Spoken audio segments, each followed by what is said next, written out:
Hi, I'm Kathy Rieger. I'm here with Tony Young. He's the National Clinical Lead for Innovation for the NHS in England. Tony, thank you for your time. I really appreciate it. You gave a great presentation this morning, and you talked about innovation, how it's transforming the healthcare sector. Care to elaborate on some specific ones which you think are really changing people's lives? So I think there is a real fundamental revolution going on at the moment in healthcare, and we're seeing in so many aspects of our lives that sometimes the latest, greatest things aren't coming out from the industry sector that you might think have innovated in that space. So if we just look at Google or Uber or Amazon or Airbnb, any of these companies are transforming the way we live our lives in different sectors. So if you look at Airbnb, they are probably provide more overnight accommodation for people, but they don't own a hotel. Or Uber probably give more taxi rides to people, but don't own a taxi. And Amazon might sell more goods to people, but don't have a high street shop or branch. So there's a recognition that actually industry are disrupting the way we lead our lives more and more, and of course the advances in technology that have come along, whether that's the internet or digitalization or the miniaturization, the smartphones we all carry around in our pockets, are really transforming things. So what could happen in healthcare and healthcare innovation? Are the latest, greatest things going to come out of our hospitals or GP centres and universities, or might they come from some disruptive startups? Some things that are really thinking about doing things differently. And from what we can see going on across the planet, I think the answer is the latter. So there are amazing examples of technology that are meaning that it used to be that doctors and the healthcare system were the gatekeepers of technology. So we held on to it, and if you wanted access to a scan, to a test, to look at your body, you had to go and see your doctor. But now if you go online to Amazon, if you look at something like the AliveCore system, which can look at irregularities in your heartbeat, you can clip it onto the back of your smartphone and pick up those irregularities yourself. So we're democratizing that ability to have access to it. Of course, the issue then comes is, well, what do you do with that information when you've got it? Now, at the moment, you still might take that to your doctor.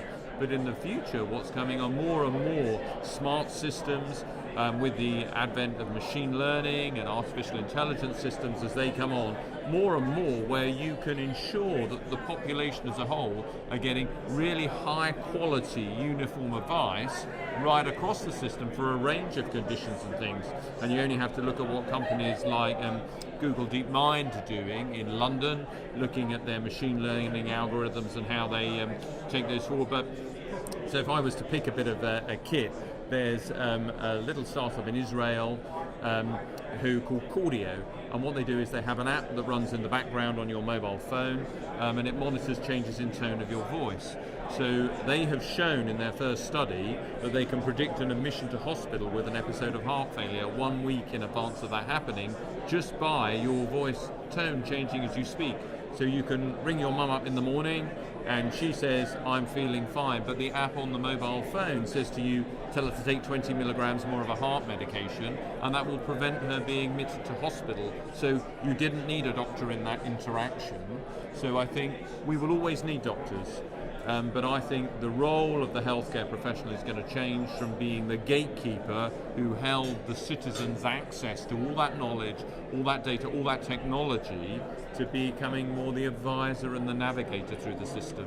So those big global corporates I've mentioned, but also some of the startups, are increasingly going to be making that, putting the power, putting the medical knowledge in the hands of the citizens of the planet. So it's a really exciting time. I think this is one of the most exciting times to be in medical practice, because when systems are changing like this, I mean, we don't have enough doctors, we don't have enough nurses on our planet. We can't have enough. They're just, I think the figures were, I saw, I'm looking at China, even if they spent the next something like 20 years just training doctors, they still wouldn't have enough to deal with their population. So technology and companies have to come along and can they just take away the tasks, the menial tasks, the manual tasks, the administrative tasks, ensuring that everyone is getting high quality care.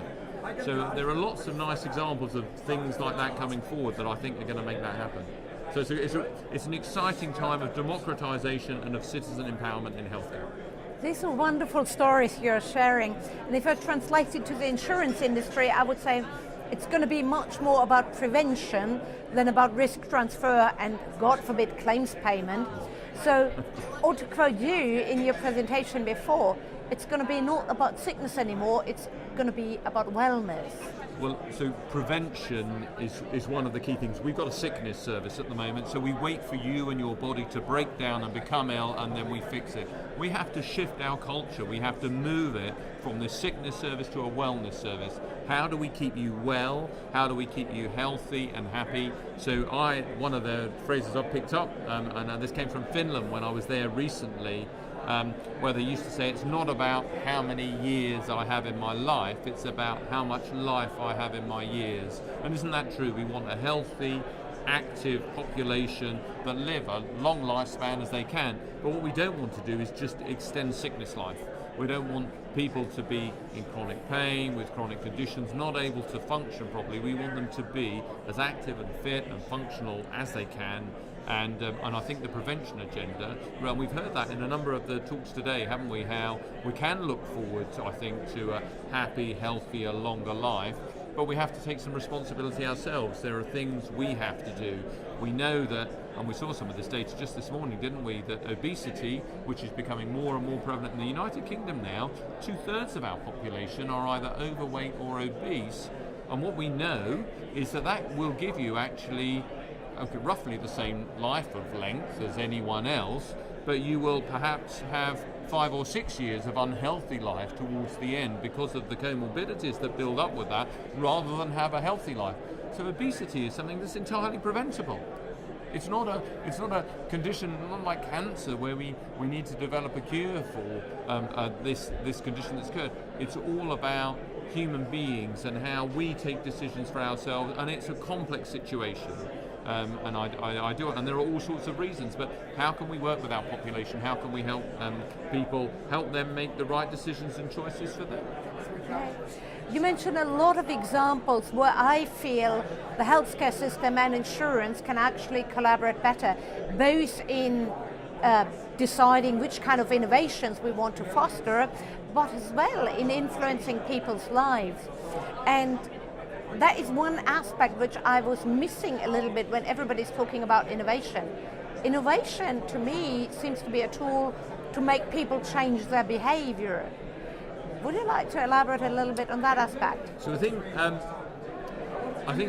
behavioural change and human insights are one of the most important things. And one of the things we've learnt about technology through a number of studies is if you bring technology in, but it increases social isolation in the population and people get more lonely, they tend not to adopt it.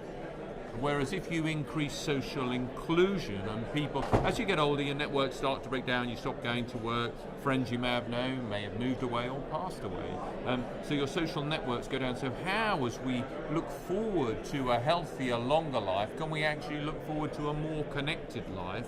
And how can technology help us deliver that?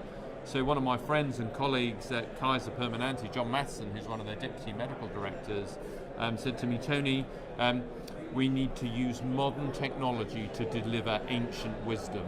And I really like that saying, because it's how those things that you and I know, it's lovely. It's lovely to be here talking to you, to meet you, to see you, to physically be there. There's a social interaction. There's a sense of warmth you get in that human interaction, isn't there? That wouldn't be replaced if we were talking on Skype or by a video consultation right now. So how can we take that knowledge about humans like to socialize, they like to be connected, they like to have friends, they like to have family and relationships in there. How can we use technology to deliver those things that we've known are always right? So if we hook on to those human insights, the things that we know the population like when we're looking at healthcare, now whether they're problems that the insurance industry faces and the challenges you face, or the challenges that we face in delivering a national healthcare system, free at the point of delivery, high quality right across all our population, I think there's a lot of crossover between those two. So I'm really keen that we foster new relationships with industry, particularly in insurance, but others as well, to see how we can see what our common problems are and come up with some solutions together for them. Well, Tony, thank you for your very optimistic outlook on the future. That is very encouraging, and I, for one, do think that we live in a brave new world and we just have to make use of it.